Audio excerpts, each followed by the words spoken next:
All right, well, what's up, everyone? Welcome to the high school parent elective. This is titled Handling the Pressures of High School. How can you, as a parent of a high school student, help them handle the pressures of high school? My name is Alex. I'm one of our high school pastors here at Community. I've been working with students. My wife and I have been for the last 8 years. We've seen so many good things happen in high school parents and their families and their students. We've seen so many God stories come through, but also, man, we've seen a lot of bad things happen in the homes of high school families where there's just frustration or anger or arguments. And I just want to start off with this fact that, guys, whatever happens at home always starts with the parent. Whatever happens at home always starts with the parent. And so that's why I believe this elective is so important, is because you might potentially have a high school student who is stressed, frustrated, irritated. I mean, you as the parent, you can help them walk through that as the leader of your house. And so here's what I'm going to do. I'm going to read some scripture and then talk through a few different ways we can help these students handle the pressures that they're facing. Proverbs chapter 23, if you guys have your Bibles, you can turn there, but chapter 23 of Proverbs, verse 13, it says, "Do not withhold discipline from a child." Do not withhold discipline from a child. That word discipline could mean instruction or correction. Do not withhold instruction or correction from a child. And I'm going to reference this verse multiple times throughout this conversation because I believe, after years of watching and kind of working with high school families, the default of parents when a student hits 9th or 10th grade is just to kind of let their hands off the wheel and let their student go. And throughout this whole time today, I'm going to encourage you, man, don't let go. Don't let other people provide instruction or correction for your young person. You are still the parent. You are still the person that God has set over them, even as a high schooler, right? You are still in charge. And so I just want to encourage you to remain in that authority figure of being a parent, right? Don't let other people correct or instruct your young person. Hold on, and I'm going to talk to you about some different ways that you can do that. But I want you to go back for a second with me. Go back and think about your high school years. How were they? Were they fun? Were they exciting? Or were they stressful? Right? What were they like? I think about my high school years, and I wrote down a few thoughts about what my high school years were like. My high school years were frustrating, stressful, exciting, emotional, and confusing, all at the same time. High school for me was just like a flurry of emotions. I mean, I had friends that came and went. Personally, the summer from my sophomore year to my junior year, I went from like 5'8" to 6'2", right? So I grew like 6 inches in 2.5 months. I started playing sports. I quit going to church. I started dating and having different relationships. I started attending church again in my high school years. I experienced my first breakup, right? That was a hard thing for me in high school. And also in high school, I got a car. I also had my first car wreck, right? I got my first job. I applied to college, right? High school, man, it was a lot. It was a loaded 4 years. And I want you to go back and think about yours for a second. What were your high school years like? What did they consist of? How much pressure did you feel to succeed? You know, I think you and I can sit here and say, man, you know, high school was fun, right? Maybe you played sports. Maybe you were in that club. Maybe you had those friends, and maybe you felt pressure from friends. Maybe you felt pressure for grades. But guys, please hear me. I really believe that in today's world, our high school students are facing more pressure than we have ever faced before. I feel like this class of high school students and beyond is facing a new wave of pressure that you or I did not have to face, and that's the pressure of technology. It's the pressure of always having a device in your pocket or in your purse. It's the pressure of trying to be relevant on social media or get the most likes on that picture or have the most views on that funny TikTok video, right? Like the pressures that students face today far outweigh the pressures you and I faced when we were growing up. And again, I'm not trying to create this whole dynamic where we feel bad for our young people. That's not what I'm saying. But I do want to encourage parents of high school students to just remember that your students are going through something entirely different than we had to face when we were growing up. And because of that, I just want to encourage you to be empathetic and sympathetic in your conversations and connections with them. So if these kids are going through all these pressures, how do we help them? How do we have parents who are caring for them and leading them in a healthy way? Here's what I want to do. I want to share a few different ways that you as a parent, even though your kid is in high school, can still lead them and do exactly what Proverbs 23 verse 13 says, and instruct them and correct them. Because like I said, I know the tendency is to say, hey, you're almost an adult, go figure it out, right? But I want to encourage you, hold on, right? They're still in your household, still able to be influenced by you, but you've got to do it a little bit differently than you have with all the other age groups. So here are a few ways that you can influence your kids and allow them, right?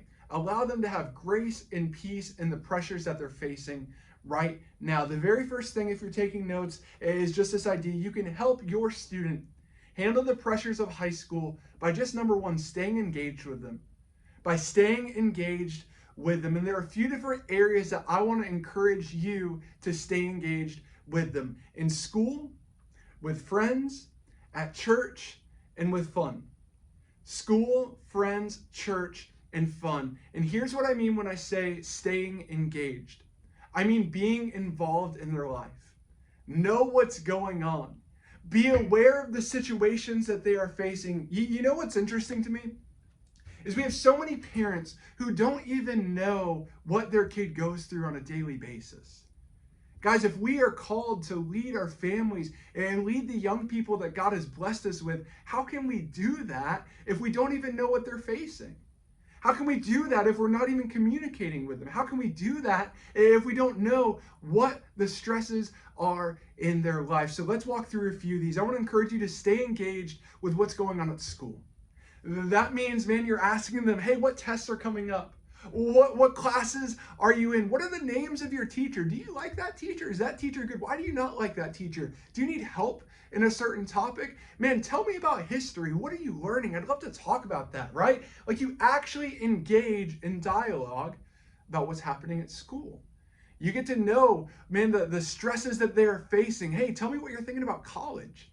Where do you want to go, right? These are all good questions for you to ask as you try to stay engaged with your student in their schoolwork. One of the default answers you're going to get is everything's fine, right? But stay engaged. Try and figure out what's going on with their grades. Ask them, man, hey, how can I help you just get a higher letter grade or 5% more better on that next test? And then maybe you give them a reward. Hey, if you do well, man, I'll give you something awesome. Maybe we'll go out to dinner and celebrate that, or maybe we'll get donuts at Dunkin'. Like, who knows what that is, but just stay engaged with their schoolwork.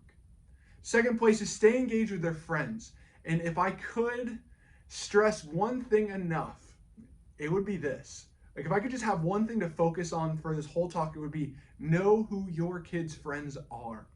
One of the things we say all the time at community students is show me your friends and I'll show you your future. Show me your friends and I'll show you your future. Please hear me. Your kid characteristically, right, who they are is the total sum of their 5 closest friends. I really believe that, okay? And so I want to encourage you as parents, man, know who their friends are. Know their names. Know their parents, right? Have their phone numbers. Get to know what they're doing, right? And not just what they say they're doing, but what they're actually doing. It is amazing how many times I have had to call a parent and say, hey, man, I'm so sorry to let you know, but I found out this is going on with your student. Maybe they're doing something they shouldn't be, or they're going somewhere that they shouldn't be. And they told their parent, man, I'm just going over to my friend's house, or I'm just going over to this person's house, or even worse, we've had this happen multiple times. Hey, I'm going to church. But come to find out, man, friends were a bad influence, and they caused their young person to do something that they didn't want to do. They were influential. And so, man, because friends are influential, as a parent, stay involved with them. Get to know them. Ask questions, especially as your student begins dating.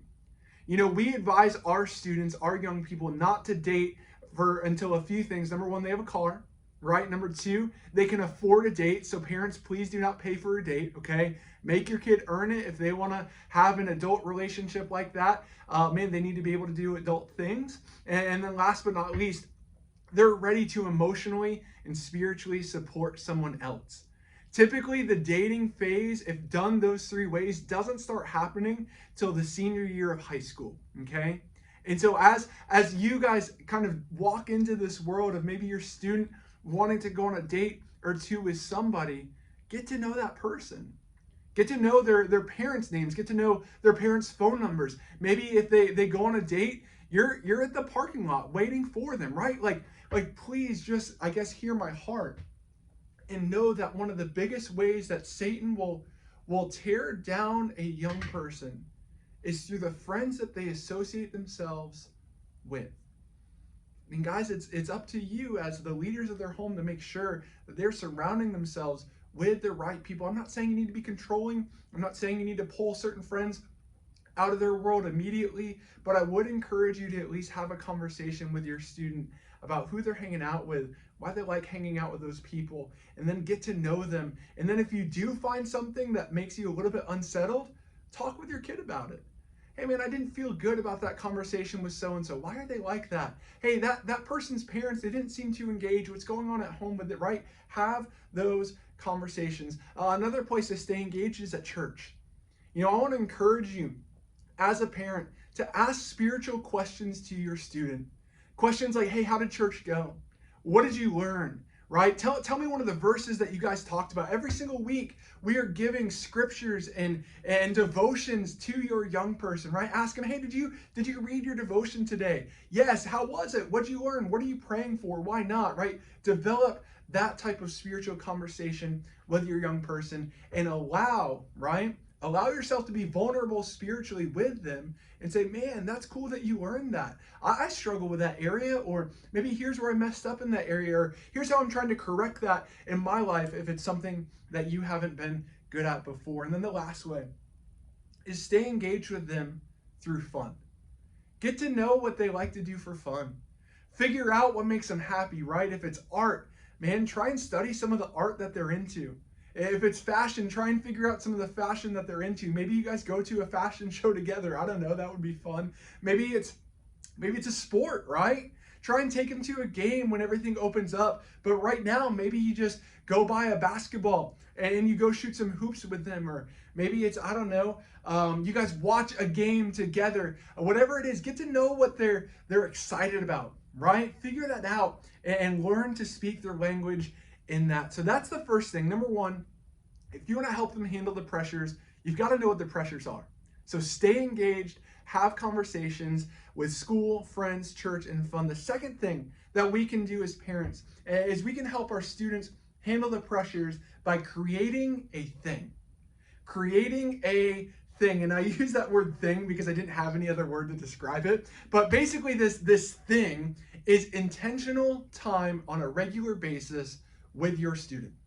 Intentional time on a regular basis with your student. And so what I mean by that is you, with your young person, create this rhythm of a hangout. Maybe it's every week, maybe it's every other week. At the very least, it's once a month where you guys just have a thing that you do that brings you together.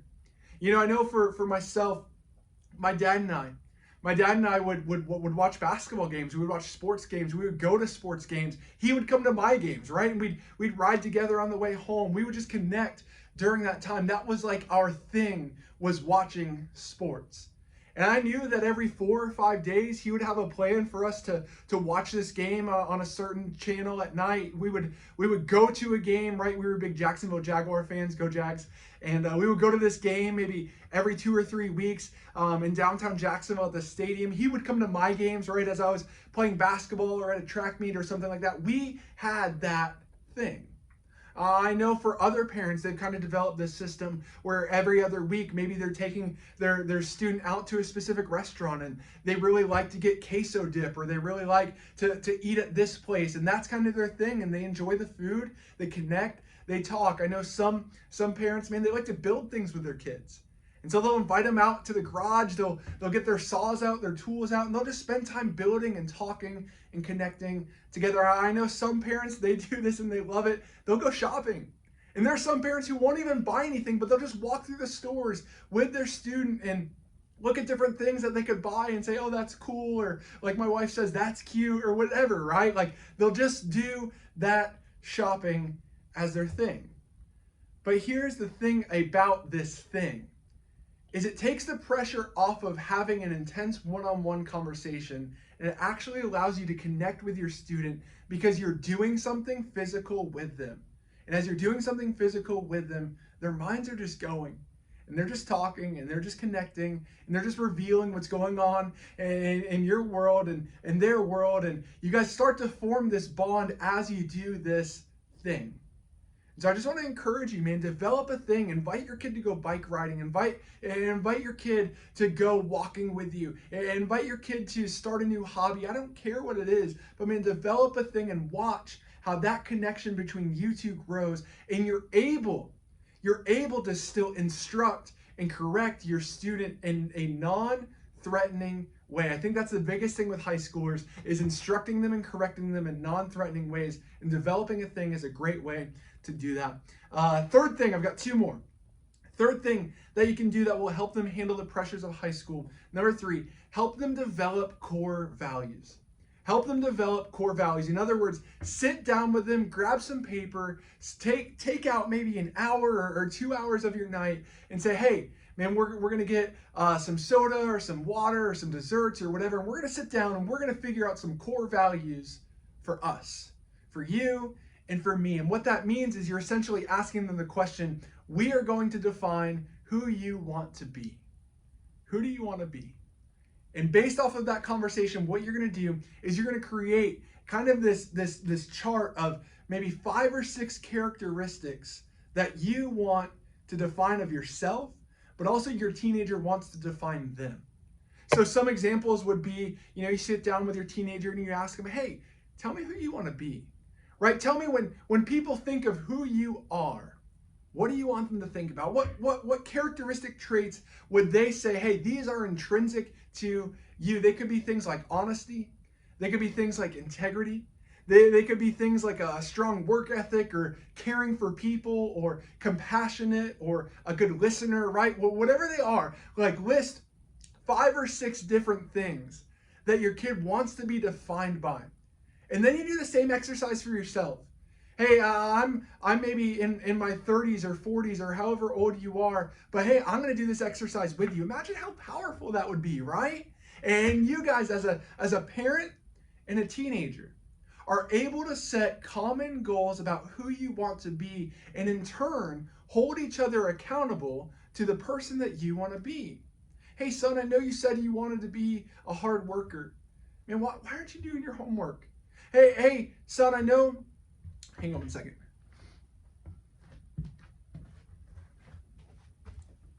Oh. Okay, I'm back.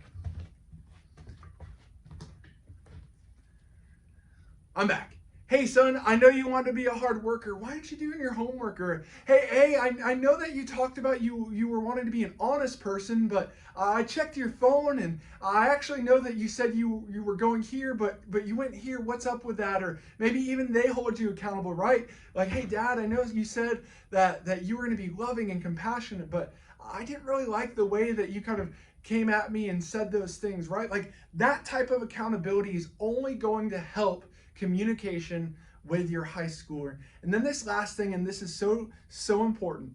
If you want to help your student handle the pressures, you need to believe the best, but verify the truth. Believe the best, but verify the truth. What's that mean? It means that you're going to believe that your student is who you think they are. That you believe everything they say, that you trust that you trust where they're going and what they're doing, but you are not naive enough to not follow up on it. That every single week you will set a regular rhythm, and maybe it's a random rhythm, I don't know, you figure that part out, but you will have a rhythm where you check in on your students' schoolwork. They might say everything's great, but that's okay. You just want to make sure. You just want to verify.